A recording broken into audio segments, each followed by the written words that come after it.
watching us, and those of you who are here, that you are doing well in the Lord. Praise the Lord. Bwana atukuzwe.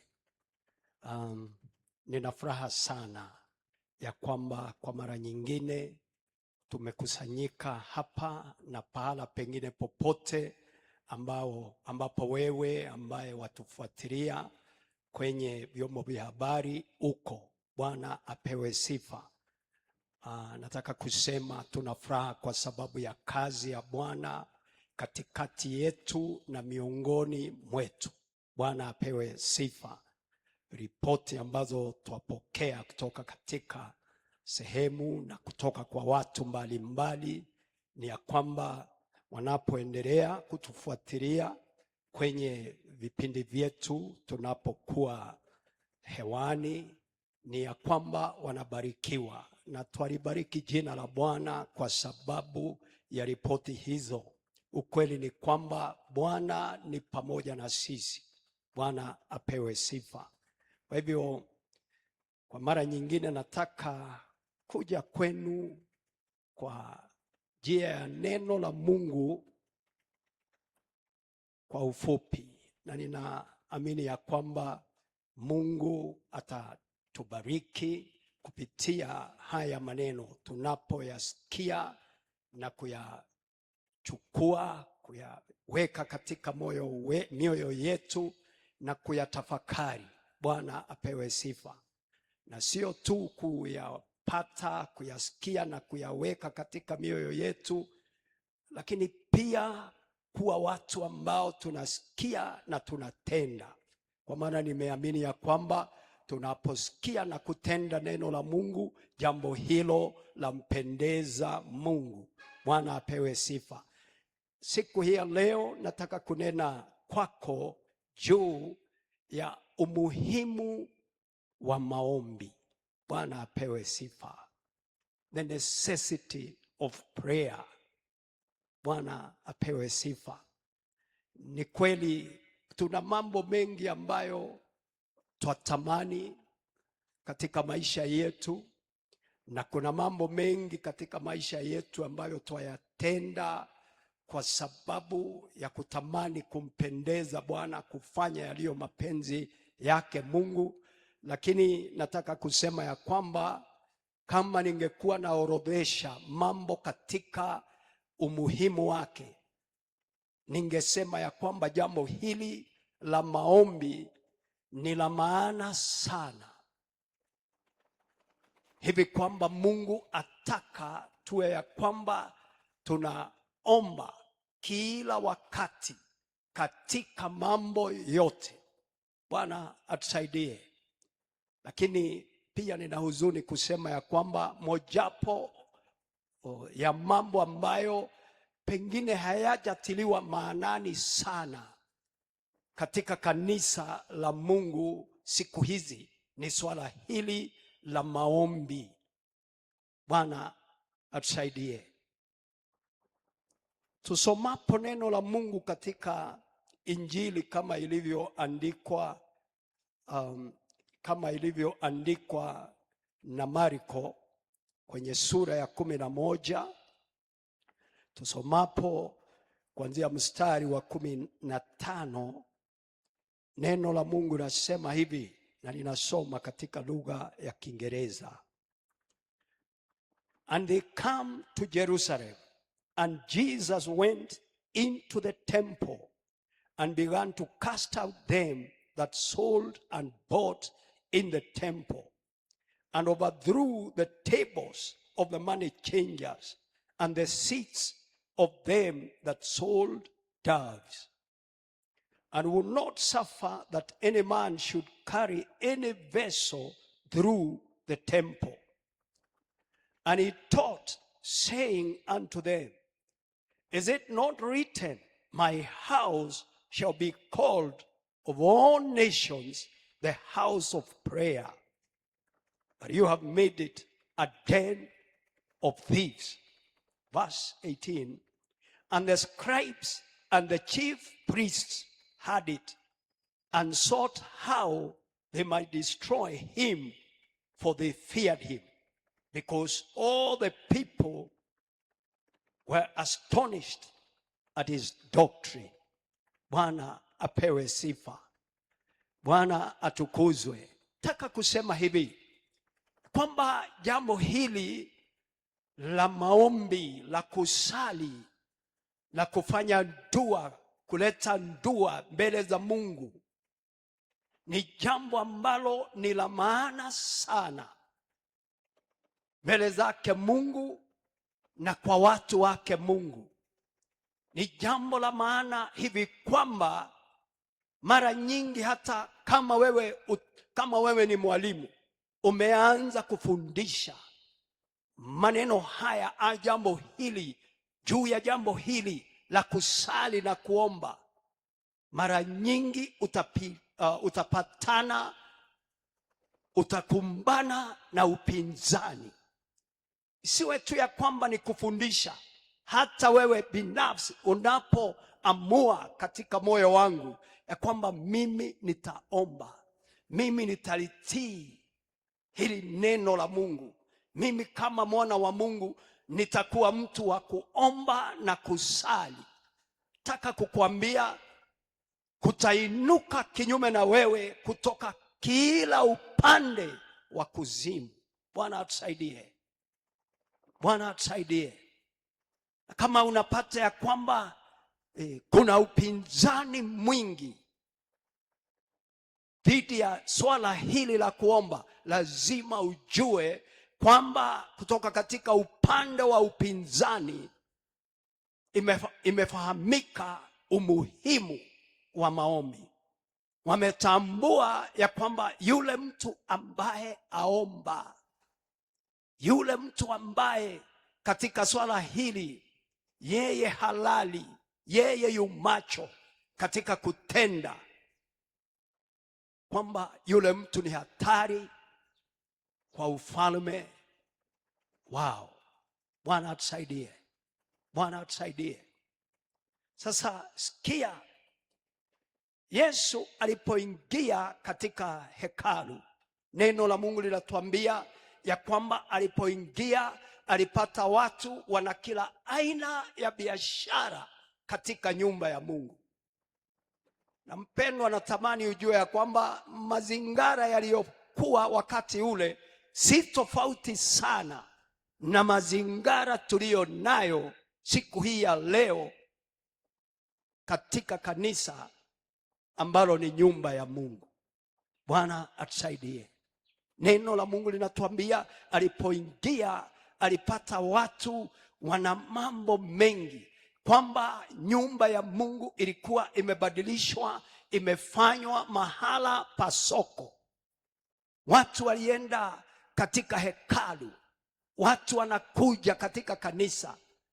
Lengo na kusudi lao si ya kwamba wapate kupatana na Mungu, si ya kwamba Mungu awanenee au wao wanene na Mungu. Kusudi lao lilikuwa ni ya kwamba wapate kufanya kila aina ya biashara ili wafaidike, wanufaike. Bwana atusaidie. Neno la Mungu linatuambia Yesu alipoona hivyo, yeye alianza mara moja kupindua meza za wale ambao walikuwa na biashara ya kubadilisha fedha ndani ya nyumba ya Mungu. Bwana apewe sifa. Bwana apewe sifa. Wengine waliuza na kununua, kubadilishana vitu wakiwa katika hekalu. Bwana atusaidie ili isiwe ya kwamba katika nyumba ya Mungu, hata katika wakati huu wetu, kwamba Mungu anapotuangalia, kwa sababu Mungu anatuona kila wakati, kila jambo ambalo tunalolitenda katika nyumba ya Mungu, kwanza anaona na hata pia anafahamu mambo yaliyo katika moyo wa kila mtu. Bwana atusaidie. Mambo yale ambayo Yesu aliyoyaona katika nyumba ya Mungu yalimkasirisha, akapatwa na ghadhabu na hasira. Hala pengine nasema akachukua mijeredi akaanza kuwapiga wale waliouza, waliobadilishana fedha katika nyumba ya Mungu. Na ombi langu ni ya kwamba kanisa la Mungu lililoko sasa, ya kwamba Mungu anapotuchunguza hapati ya kwamba tumefanya nyumba ya Mungu kuwa nyumba ya biashara. Mungu atusaidie. Kunaweza kuwa na biashara za aina nyingi sana, mambo ambayo hayamridhishi Mungu, mambo ambayo tangia mwanzo siyo lengo na makusudi yake katika kutuita sisi kanisa. Bwana apewe sifa. Nakumbuka maneno ya Yesu Kristo, yeye aliponena lengo na kusudi lake katika kuliita kanisa, kulichagua, kulijenga kanisa katika dunia hii. Yeye alisema kwamba nitalijenga kanisa langu, kanisa ambalo milango ya kuzimu haitalishinda. Bwana atusaidie. Sikia nikwambie mpendwa, hatutaweza kushinda milango ya kuzimu kama mimi na wewe tulio ndani ya nyumba ya Mungu, kama tumeliweka mbali swala hili, jambo hili la maombi. Bwana atusaidie. Shetani amejua maombi ni silaha ambayo yeye hawezi kustahimili. Kwa hivyo atafanya kila jitihada ili aone ya kwamba wewe mtoto wa Mungu huombi. Na kama unaomba pengine ni katika njia ile ambayo ni ya juu juu, maombi yako hayamshindi, maombi yako hayamguzi. Bwana atusaidie. Unajua jambo hili ni ya maana, ni la maana hivi kwamba Yesu wakati mmoja alisema hivi, hata tunaweza kusoma hilo neno tunaposoma katika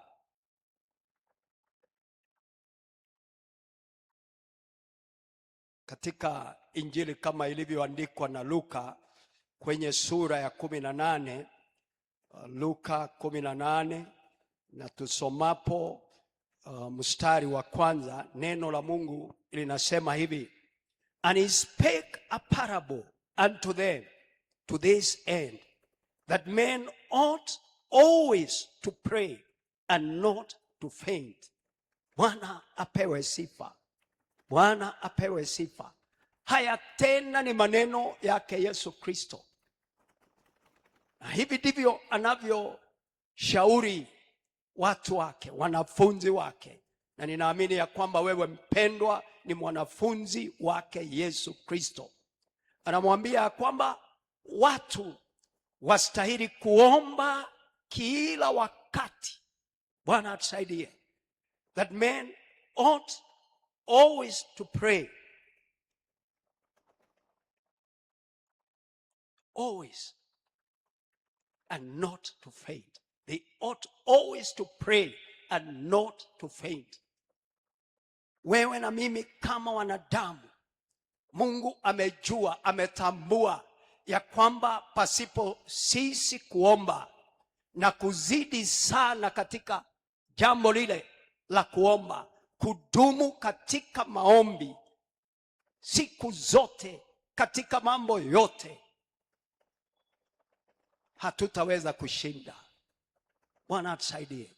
Ndipo akasema ya kwamba watu wastahili kuomba pasipo kukoma. Bwana apewe sifa. Men ought always to pray and not to faint. Nataka niseme hivi, maombi ni kazi.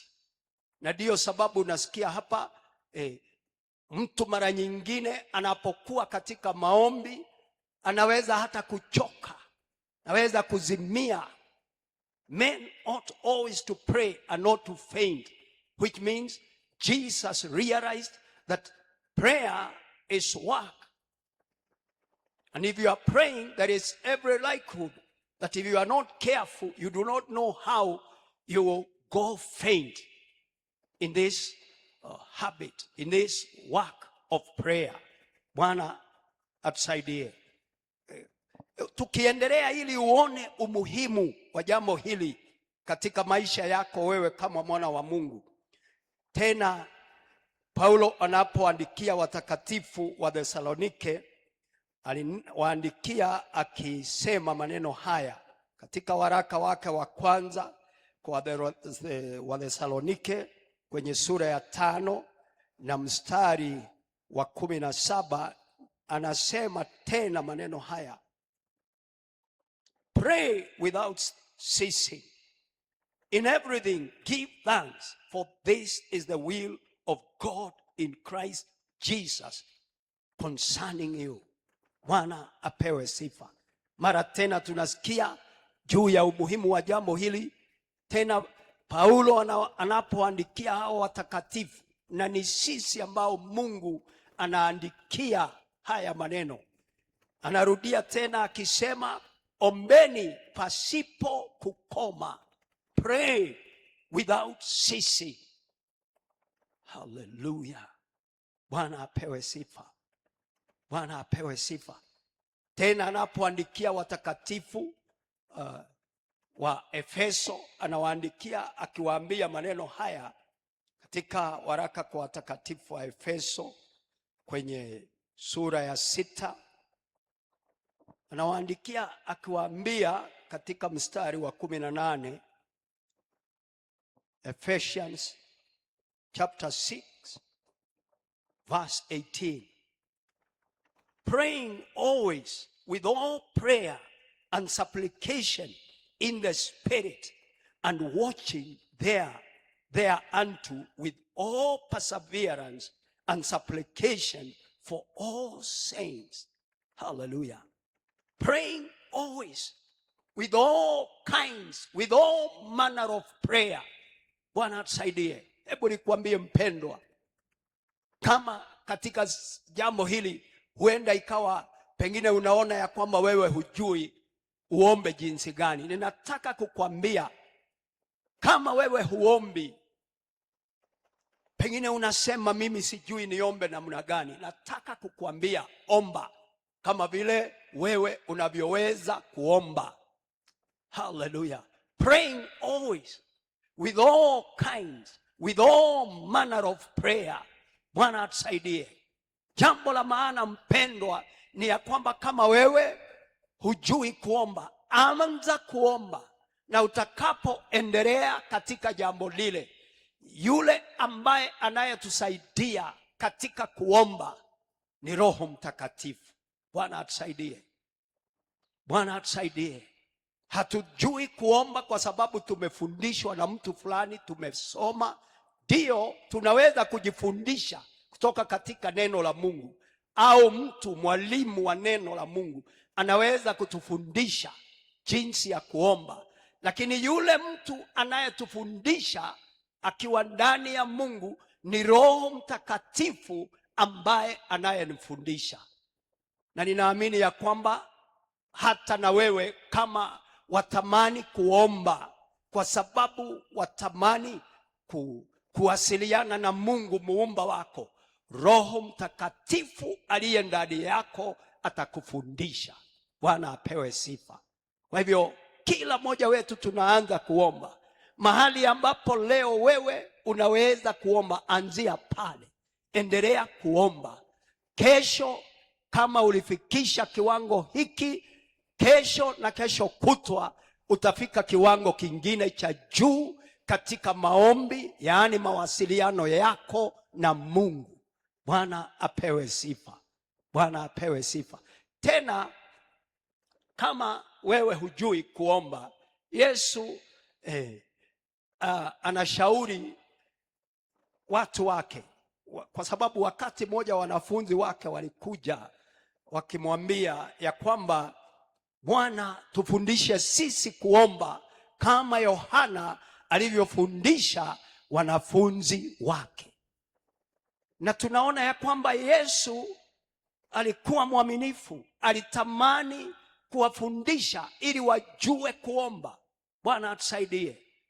Na tunaona Yesu akiwafundisha, akiwapea mwelekeo wa maombi ambao kila mmoja wetu kama tukiendelea kuufuata, tutafunuliwa mambo makubwa juu ya maombi.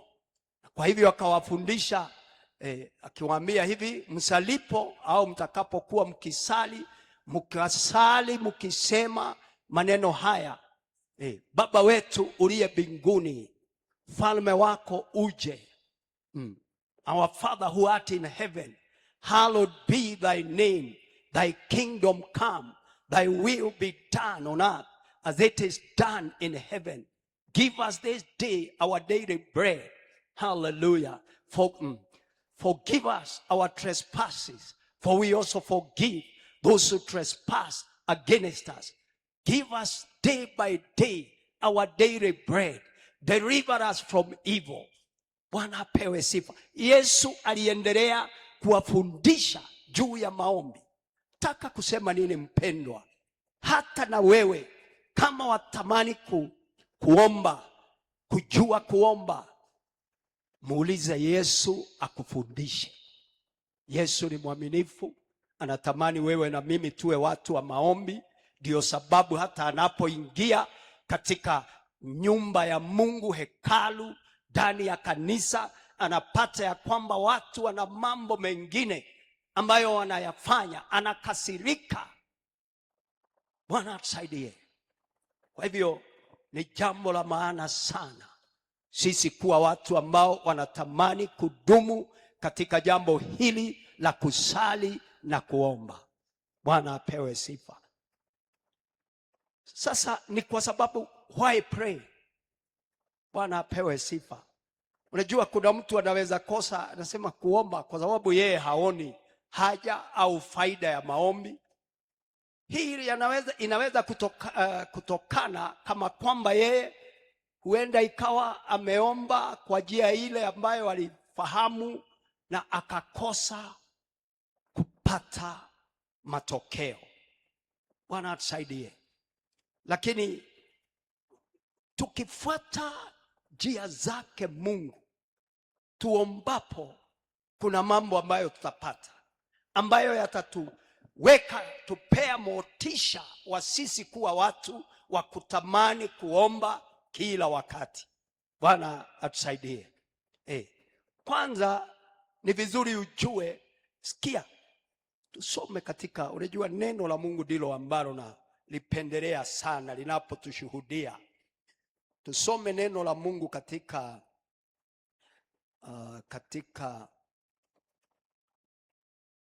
Methali ya 15, Proverbs chapter 15. Tusome mstari wa 8. Proverbs chapter 15, verse 8. The sacrifice of the wicked is an abomination to the Lord, but the prayer of the upright is his delight. Bwana apewe sifa. Nini umuhimu wako wewe na mimi kuwa watu wa maombi? Unajua, kwa sababu tumefanyika wana wa Mungu, naona ya kwamba katika maisha yetu twastahili kuwa watu ambao wanampendeza Mungu, watu ambao huyu Mungu wao anawafurahia. Bwana atusaidie. Jambo moja ambalo lampendeza Mungu, lamfanya Mungu anapotuangalia, anapotutazama, inafurahisha moyo wake. Bwana atusaidie. Amesema ya kwamba kama kuna mtu ambaye ni mwenye dhambi, mtu muovu, hata anapopeleka mambo yake, sadaka zake mbele zake Mungu, mambo haya ambayo ni ya mwenye dhambi yanamchukiza. Bwana atusaidie. Hata kama ni mtu ambaye hamjui Mungu, hata kama angejaribu kuomba, Mungu hasikizi maombi yake. Mungu hafurahishwi, hapendezwi na maombi ya mtu ambaye ni mdhalimu, mtu ambaye ni muovu. Sikia nikwambie, sisi tunafanyika haki mbele za Mungu kwa sababu ya kuliamini hili jina la Yesu. kuamini kazi yake ambayo Mungu ameifanya katika Yesu Kristo, kumleta hapa, kumwaga damu yake na kutuosha, kututakasa kutokana na dhambi zetu. Hawa ndio watu ambao Mungu anapowatazama anaona ya kwamba wanastahili mbele zake. Wao si watu waovu. Bwana atusaidie. Sasa sikia, Mungu hupendezwa na maombi ya mtu ambaye ni mwenye haki. But the prayer of the upright is his delight. Hallelujah. Sitwatamani kumpendeza Mungu. Pendwa, sikia nikwambie, njia moja ambayo wewe na mimi tutakayompendeza Mungu kwayo ni katika kuomba. Hallelujah. Bwana apewe sifa. Bwana apewe sifa. Tukiwa watu wa maombi, wapendwa, jambo hilo lampendeza Mungu. Bwana apewe sifa.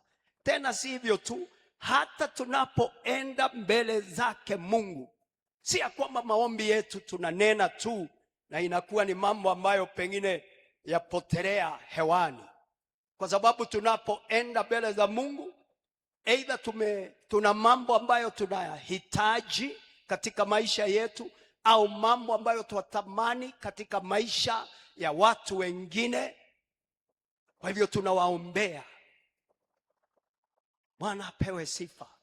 Sasa mtu anapoenda mbele zake Bwana, ukimuita, kuna jambo ambalo naamini litakufurahisha wewe.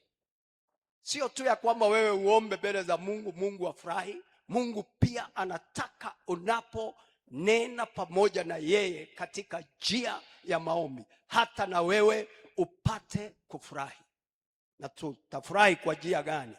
Hebu tusome katika kitabu cha Yakobo,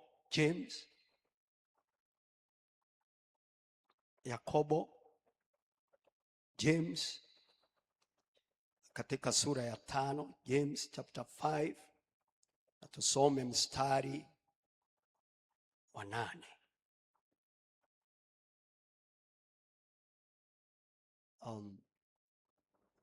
Samahani, Yakobo 5, James chapter 5, and we shall read verses 15 and 16.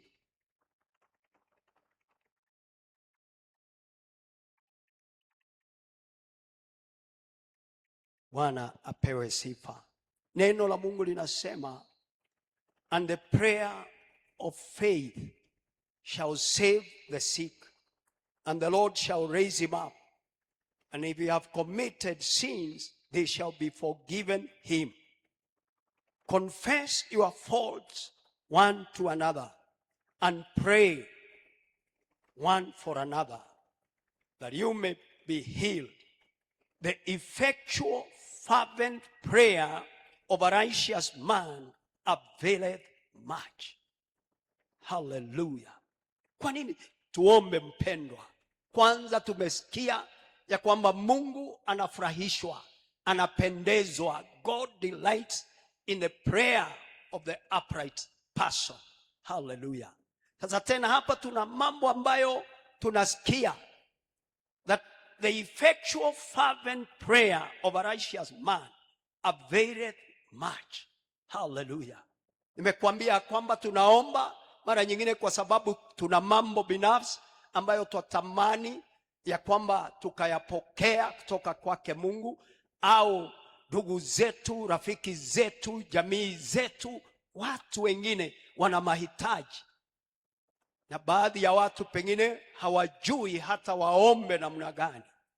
Lakini sisi tunapokuja mbele za Mungu, hata tukileta mahitaji yao mbele zake Mungu, Mungu anasikia na anatenda. Bwana apewe sifa. Sasa neno la Mungu limetuambia ya kwamba tukiomba na tuzidi kufanya sana haya au hili jambo la maombi, tukiwa na imani, tukiwa tumeshawishika kwamba Mungu atasikia maombi yetu na atajibu. Neno la Mungu limesema the effectual fervent prayer of a righteous man availeth much. Bwana apewe sifa. Tukiomba wapendwa, na tusikome katika kufanya au kuomba. Tukiomba tukiwa na lile hakikisho ndani yetu ya kwamba Mungu anatusikia, Mungu atatenda, Mungu anaweza mambo yote. Neno la Mungu linatuambia maombi kama haya yanasababisha mambo makubwa. Tunapata mambo makubwa. Mambo makubwa yanatendeka kwetu kama sisi tunaomba kwa bidii, kwa juhudi, tukiwa na imani pasipo kukoma.